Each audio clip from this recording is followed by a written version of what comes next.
Welcome to Your Next Chapter, a podcast diving into storytelling's impact on innovation. I'm Jeremiah Tittle, CEO of Next Chapter Podcasts, your host for conversations with creative minds reshaping their worlds through narrative. And our guest for this episode, I'm really excited to have Jemma Rose Brown, General Manager of the Signal Awards and co-creator of On Air Fest. She previously produced the Peabody Award-winning podcast The Moth and has creatively directed projects for Spotify, NPR, Sonos, and WNYC. She's worked on some of the most culturally relevant projects within the podcast industry. Jemma, welcome to the show. Thank you so much. Appreciate it. Absolutely. Great to have you here. And as someone who's participated in the Signal Awards previously, just want to say congratulations on the gig. Couldn't come to a better person. Cool. Thank you. Yeah, I'm about a month in, so still. So you figured it out. The role. I figured everything out. You solved all the problems. Exactly. Yeah. Wonderful. Oh, that's great. Well, I wanted to start with On Air Fest, if you don't mind. I know there's a lot of things we could talk about prior to that. We might get there, but On Air Fest is positioned as the premier festival to showcase audio. As the festival co-creator, how did you approach bringing people together around this medium? I like to start with an origin myth, origin story. The founder of the festival, Scott Newman, and I met at kind of an early incarnation of the festival before it was called On Air, and just started chatting and ended up hanging out afterwards a number of times. And he had this kind of, I call it like a back of the napkin idea, like what would it feel like? What would it be like to bring this audio community together? And at the time I'd been working in podcasts. I've worked in podcasts since 2011, kind of like podcasting's, I don't know, grand dame, dinosaur, wise one, whatever you want to call it. And so I had a really great network, and I am someone who just loves people and being out there in the world and meeting up with folks, and was going to a lot of the different kind of loose ad hoc radio meetups around New York City and really enjoying building in that community, and felt like Scott was really onto something. There was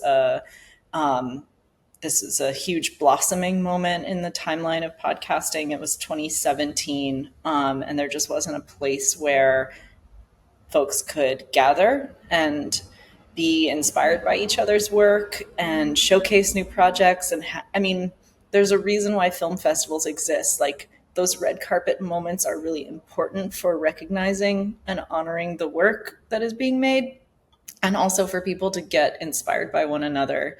And so those were some of the early seedlings and the reasons for being for On Air Fest. And then, of course, the question was like, how do you do that? Like, how do you compel people to come? How do you make sure that when they do come, they feel welcomed, invited, and hopefully also those kind of bigger aspirational ideas, like challenged, inspired. And I think with all community building work, real community building work, it does happen on a one-to-one level. So I spent the first few years, but definitely, the first few years just having a lot of one-on-one conversations with people. What are they working on? What are they excited by? How do they want to enter a room? What would make them feel welcome in that space? Kind of almost like, I don't know what you would call it, like market research, but also just like me following my curiosities. And so really that initial building phase for On Air Fest was pulling in a lot of favors, having a lot of conversations, and trying to create an event that felt, felt like an embrace for this body of hyper creative people that hadn't really had a place to gather previously. Yeah, so you saw a need in the market, and I'm just curious, how did you see the culture around podcasts sort of evolve through the years while producing the event? I think that what is colored is like the last couple of years that comes to mind for me. I think that a friend said this to me recently, like creativity is getting kneecapped in a lot of ways because people are now creating projects working backwards from a marketing goal, which isn't necessarily a bad thing. Like work needs to sell because we need to get paid, and those mechanisms are true.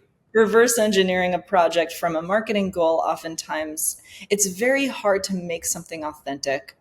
I think our all of us as humans who get marketed to constantly are smart and sharp to this, and they know when they're being marketed at and don't like that feeling.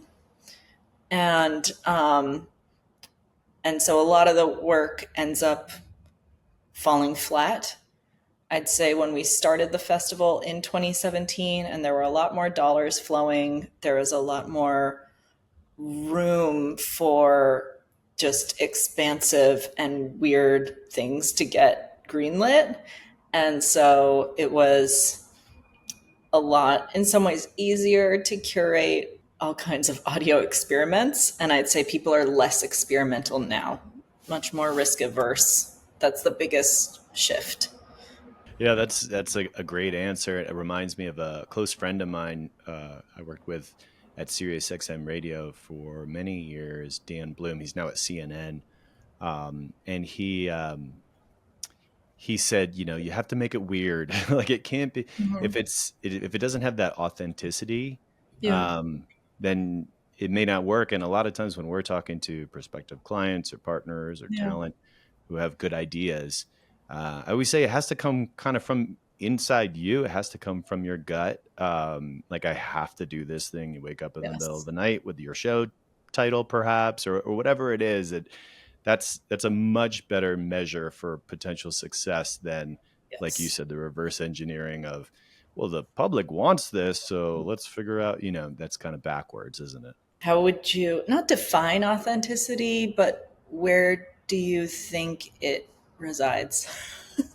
Maybe a lack of a filter in terms of Hmm. the purpose and the alignment of the message to that purpose. Because I've worked with shows too that have fallen off the track or the path of what originally made it work because it was Mhm. something that the talent maybe had um, in their gut again as Yeah. something I need to do.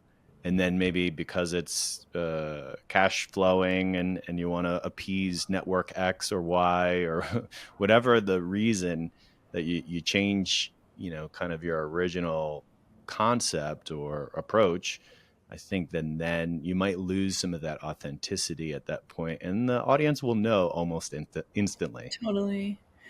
Yeah, you use the word gut twice, which makes me think that it's something digestive. It's something in the stomach. That's where authenticity resides, which totally makes sense to me too. I oftentimes think about like the projects that I need to work on.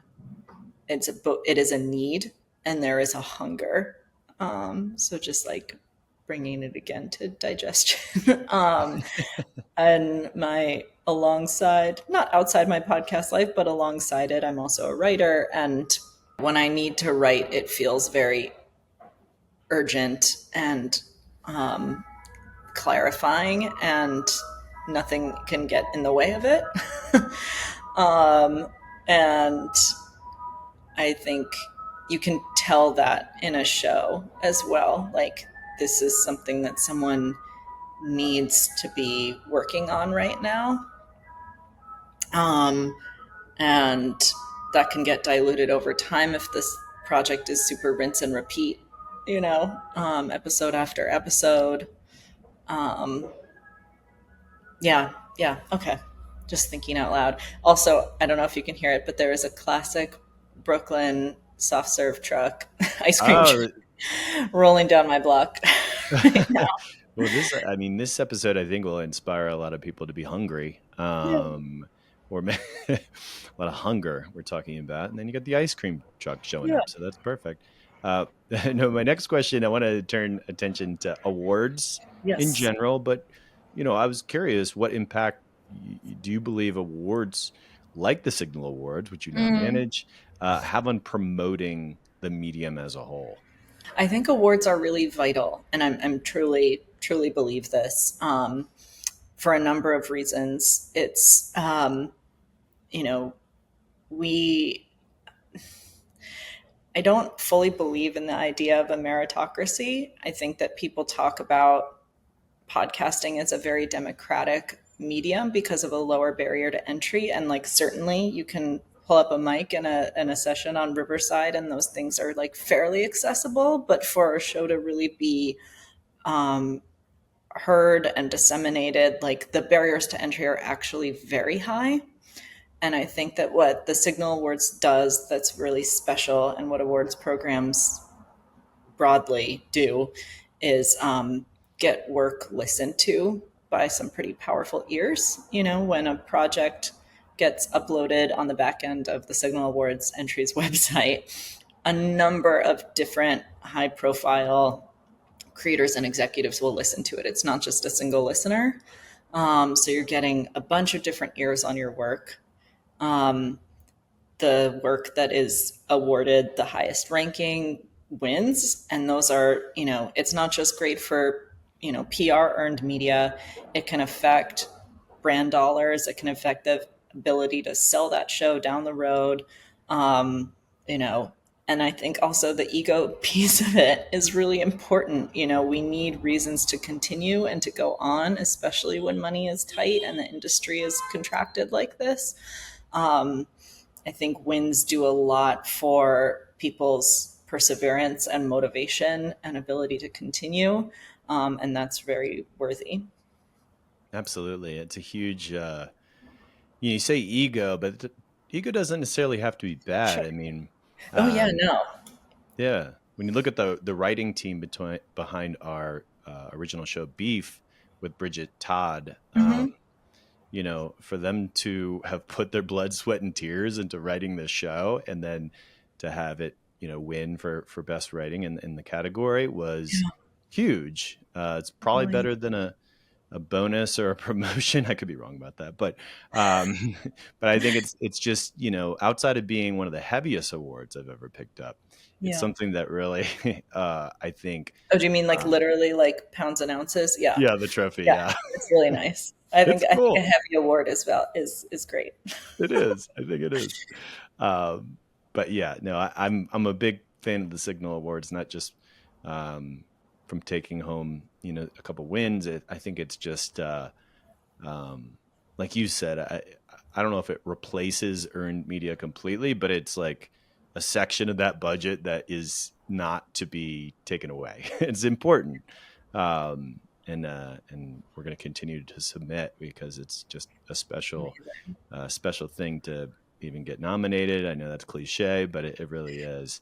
No, Uh, it is. It's a big deal. I remember. So my mom is an animator. My parents oh, both cool. work in film, and when I was growing up, we would always watch the Academy Awards together. And she would really make a point of getting excited for the kind of like weirdo niche award categories of people who do not otherwise get recognition. And I did use the word ego, and I really didn't mean it in a dark way at all. I think pride is really important. I think belief in their self-worth and in the worth of your work is everything. Yeah. um, and a lot of the folks who make the stunning shows that carry you forward through your days are frequently not recognized, right? Like, mix engineers, sound designers, fact checkers, editors, report, everyone who's not on mic. And I loved sitting with my mom watching the Academy Awards and her getting really excited about, best editing and being like, Gemma, these people don't like like you said, pour everything into their work and do not get recognized. And like, let's give them a big round of applause. And we'd like sit there in our living room clapping for, some guy typically. And so, yeah, I think one thing that Signal does that's really cool is we have a ton of categories and they're very specific. And so it's really about being able to recognize kind of like the niche work of craft that goes into a show.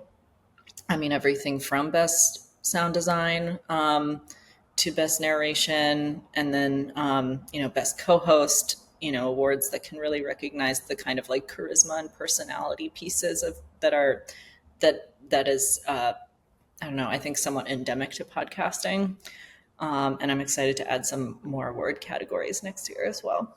Well, with 500 million global podcast listeners out of 8 billion people in the world, Yes. compared to 2.7 billion YouTube viewers, I wanted to ask you, how can the podcast industry ensure continued listener growth? And how do you see these two coexisting? I mean, I think people just behave really differently with audio and with YouTube.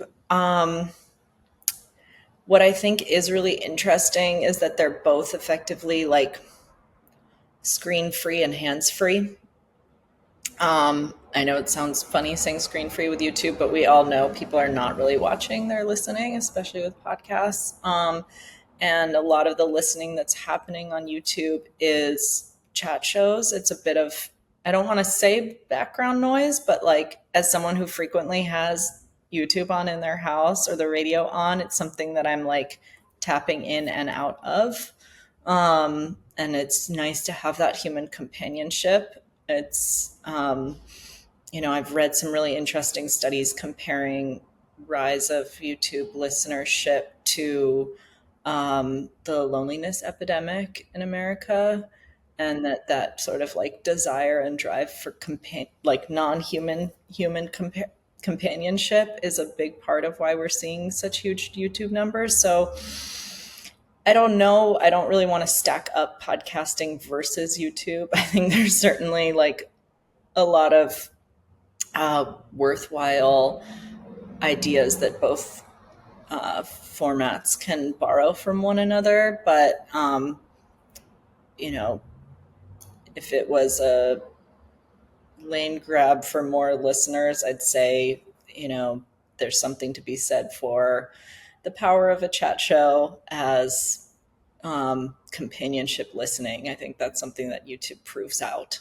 I like how you took it to, society's evolution and our bubble lives, kind of being more and more isolated, not just pandemic, but just because of the digital world we live in and our silos. One thing I think it's a little connected here is I have often said to maybe new podcasters or what have you that the reason podcasts and podcasting has become so popular is because of how much stimulation we're just so overstimulated all the time. You're on your phone. There's all these, I don't have to tell you. I think people get it, but yeah, to be able to just isolate into, I decided to launch my company when I was putting together some IKEA furniture, and I was listening to the startup, and I'm just putting together this oolong or whatever it was called. And meanwhile, I'd been very inspired, and I heard this really interesting story about this company being formed, Gimlet, and so I think that's why that just really resonates with me. Is so how is the growth of this industry inspired by the other media options, which are just too much for our brains to really like find that's what's special about podcasting and storytelling. There was something I thought about a lot when I worked at the Moth, which was not just that we're overstimulated, and I don't disagree, I agree, but also that we're overstimulated in a way that still doesn't replicate connection, and that the desire for connection is very strong. And the Moth, of course, is these, first person stories told live. And we had huge commuter numbers. That was when people were listening the most, was during like commuter hours. You could just see that in the data. This is, 2015, 2016, maybe it's changed. But, and it would make me think of like, I'd have this image in my head of like someone leaving work and being like, I really wish I was with my friends right now. Like, what is the best thing I could be doing? I could be like hanging out with my, intimate ones and having, conversations that aren't surface level, that are deeper level. And how can I fast track that? Okay, I can press play on this app on my phone and like hop, skip, jump right into something that feels intimate and connected, even if it is with a stranger, even if they're not actually in front of me right now. And and so I would just sort of imagine those people sometimes, myself being one of them. I was a huge fan of the show before I started working there. And I think that is a lot of the power of the medium still, is like wanting to kind of like jumpstart to something that feels real, especially after a work day, a work from home day, an alone day, any of those things. Yeah, no, I love that. And I think it brings it back to the authenticity. And I think Yeah. just a new shade on that, I'd say, is if the most successful podcasts are you feeling like you're on a fly on the wall, listening to a conversation that maybe your friends would be having, Mhm. whether it's like Tiger Belly with Bobby Lee and just like the looseness of a show like that, and many others that uh, if it doesn't have that authentic feel that these Mhm. could be my friends talking, even if I know some part of my brain knows I'm not in the room with them, but like I could be, and it's more fun to have people teasing each other or Yeah. whatever that you would get in your own, in your house, maybe.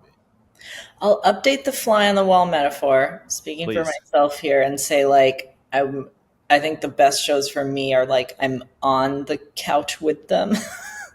Like a little less voyeuristic. I'm imagining myself as part of the dialogue. Like I love the show Talk Easy with Sam Fragoso. Just he has this very kind of like, I almost call it like slouchy interview style, like very slow, kind of like self-humored questioning. And it brings whoever he's speaking to seems to somehow feel an immense like calm and familiarity with him. Maybe it's their pre-interview process. I'm not sure what the fairy dust is, but I love the feeling of like I am inside the interview and that I'm actually part of this creative conversation, this cohort, this generation of thinkers. At least as long as we're talking about like chatter interview podcasts, I think they bring me alongside into their thinking, and then I'm not like Gemma the robot answering slacks, but I'm like Gemma the artist who's having like really interesting ideas and conversations flowing around her. I was going to ask you a couple questions about the branded world, if you don't Yes. mind. Let's You've brand. you've had so much experience in this field. Yeah. I was curious, which brands have you worked with on a podcast that did a good job of telling their story, or how would you deem it a success? Maybe you could share that. But I'm just curious if there's any stories that pop out from all your years working with big brands on podcasting. I love the challenge of working with big brands, especially, I mean, I'm most familiar in the audio storytelling space, but just in general, I see it kind of as a creative container, right? Like you have this assignment, it's a KPI or it's a, specific messaging piece that we want to get across. And then you have to at once, I think, to market a brand well, hold that very, very closely in mind and also kind of walk away from it enough to tap what is that thing that is authentic, right? And desirable and interesting for an audience. If you're too close to the KPI and gripping it with too firm of a grasp, it will really, really sound like brand marketing. A client that I worked with for a long time was Sonos, and they had a really fantastic content strategy, which was basically to make a suite of shows that all represented Sonos's brand values without being a heavy hand. And so we made, I think, 4 shows in total, a music doc, and then a few different long form interview shows, 2 with musician hosts, and then 1 with a music critic host. And each show, you know, spoke to the values of Sonos, tapped the kinds of musicians that were popular on their speaker system, country, Americana, R&B. And then we also, but the Sonos brand was there in kind of like a top and end sting, but it wasn't like product marketing baked in. And those shows were very successful and had big listenership, definitely in comparison to some of the other brand projects I've worked on that were, effectively really sounded like content marketing. That's a great example. I think Sonos do it really well. They were a early sponsor of the 500 with Josh Adam Myers, one of our first original, and it was just such a great fit. I know the host Josh still has Sonos all over his apartment in Manhattan, and Me too. And grateful for it. Thank you so much. Yeah. Yeah. This is not paid for by Sonos, just so that people know. What's the first question a brand should ask before creating a podcast, or how do you kind of start things off to do the kind of the soul searching, like who are we and what's the story we want to tell? Where do you go with it initially? I'm curious. Totally. Those are the first questions. I really want to understand a brand's kind of not just vision and reason for being, but also, like what is the heartbeat? We do, or did, I guess, past tense, when I was working at Work by Work, quite a lot of interviewing before starting a project, really trying to understand the people behind it, as well as the kind of delta between those ambitions and how they're talking presently. So quite a lot of independent research into how they're showing up, whether it's on, social, newsletter, existing shows, and like, what is the gap and why does that gap exist? And, just thinking about brands in as much as possible, a human way, because as humans, that's what we're going to respond to the most. And because, especially if, we're talking about podcasts, there's going to be a voice. And so at a certain point, you have to make a decision about like, what is the texture of your voice as a brand. And, a lot of times it's hard to think through like, what is the singular representative voice? And so, but that clarity can come if you as a brand here really know what you stand for. Another kind of early step that I like to use with clients, and this is across kind of any show development project, is to think very expansively about references, and to not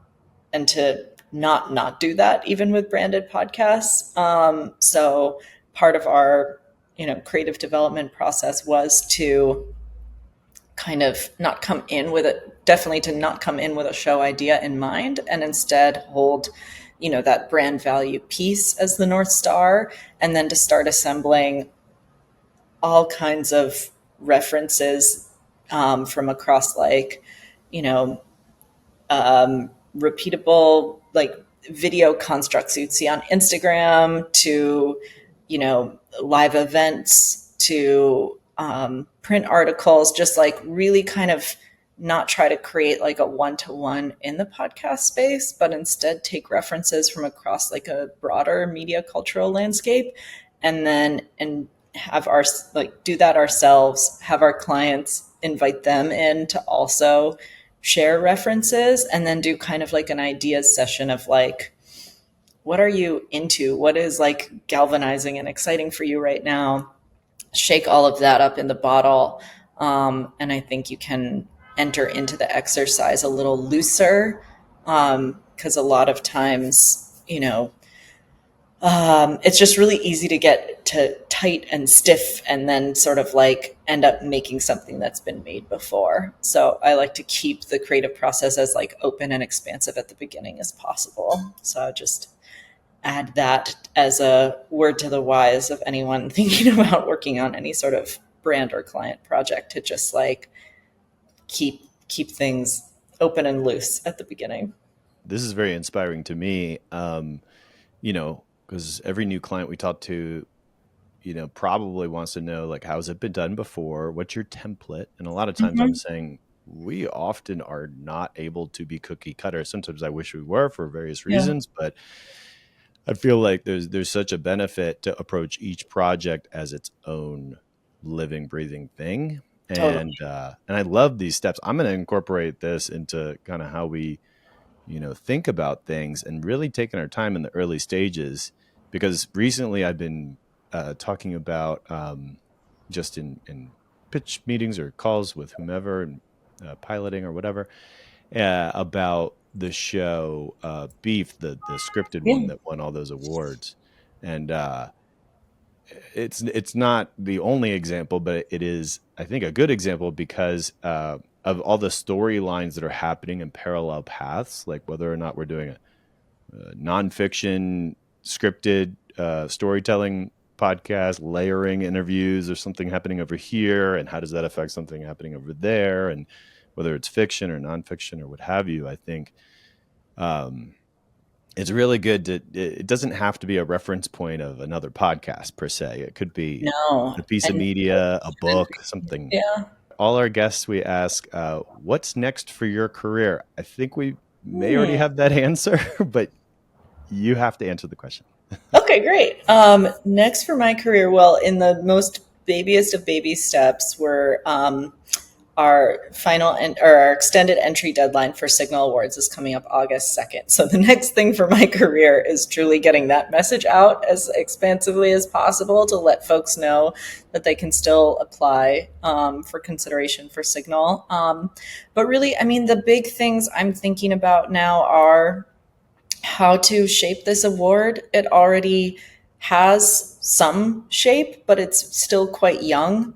I want to really push it, massage kind of the container of it quite a bit more. I think it can and does stand for independence. I think it does stand for some dexterity and ingenuity of thought. I think it is an award that is more accessible, both in terms of price and also the number of categories, and therefore the number of awards that are given.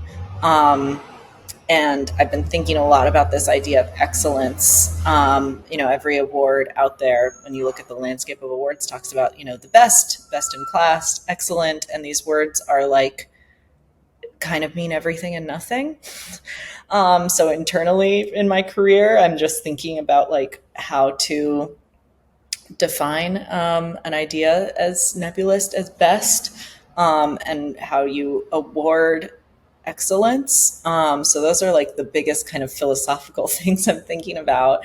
And I'm looking forward to, after this award cycle ends in October, taking a few months to kind of reset and think through the strategy and the vision for Signal and come out strong when our next call for entries in the spring. And then, also using this as a way to an excuse and a platform to get to meet all kinds of people who are making crazy, beautiful things that aren't on my radar yet. So that's what's next for me. I'm thrilled for the Signal Awards, thrilled for you, a match made in heaven. I'm super excited to see, how things evolve over time. We, for the first year, Next Chapter has submitted by the time of the early entry deadline. So I'm not Congratulations. trying to, we saved a little bit of money, but we got our stuff together with enough time to be able to. You are in the minority. You are a community of procrastinators, and I salute you. Yeah. Thank you so much, Jemma, for joining me here on Your Next Chapter. Grateful for the opportunity. Thank you. Thank you for listening to this episode of Your Next Chapter. I'm your host, JT. Our executive producer is Nick Kastner. edited by Justin Cortese, and we drop episodes bi-weekly. Please follow the show, and thanks for listening.